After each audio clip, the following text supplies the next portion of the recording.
আসসালামু আলাইকুম। আজকে দেখাচ্ছি সবার প্রিয় এবং পছন্দের কেক বানানো। এটা খেতে অসাধারণ হয়েছিল। আশা করি আপনি এই রেসিপিটা একবার হলেও ট্রাই করবেন। আমরা এখানে নিয়েছি ডিমের 4টি ডিম, ডিমের কুসুম এবং সাদা অংশ আলাদা করে নিয়েছি। আমরা এর মধ্যে দিয়েছি আধা চামচের থেকেও কম বেকিং পাউডার। আপনারা চাইলে 1 চিমটি লবণ দিতে পারেন। আমরা এটা সাদা অংশটা ইলেকট্রিক বিটার বা হ্যান্ড বিটার দিয়ে ফোমই করে নিব। যখন এটা ফোম হয়ে যাবে তখন এর সাথে আমরা ডিমের কুসুমটা মিলিয়ে নিব। আর এর মধ্যে দিয়ে দিচ্ছি 4টা ডিমের জন্য 1 কাপ চিনি। চিনিটা আমরা আলতোভাবে এটা মিলিয়ে নিব। তারপর আমরা দিয়ে দিব এর মধ্যে 1 কাপ আটা। আমরা সেটা একটু চেলে নিব, তাহলে এর মধ্যে আর কোনো দানাদার ভাব থাকবে না।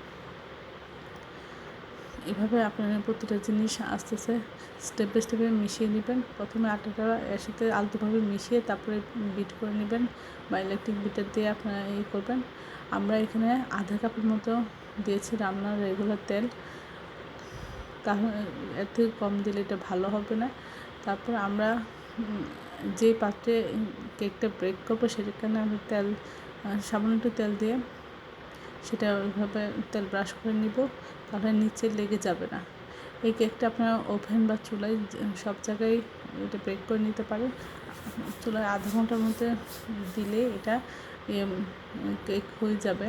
আশা করি আপনারা এই রেসিপিটা এভাবে ট্রাই করবেন। এভাবে মজাদার কেক তৈরি করতে পারলে আর জন্মদিনে বাচ্চাদের জন্য কেক কিনে খেতে হবে না। নিজেই সুস্বাদু এবং স্বাস্থ্যকর কেক ঘরে তৈরি করতে পারবেন। সবাই আমার চ্যানেলটি লাইক করুন, শেয়ার দেবেন, সাবস্ক্রাইব করুন, প্রিয়জনকে বেশি বেশি করে শেয়ার দেবেন। আমার চ্যানেলে সব রকম রান্নার রেসিপি রয়েছে, আশা করি দেখবেন।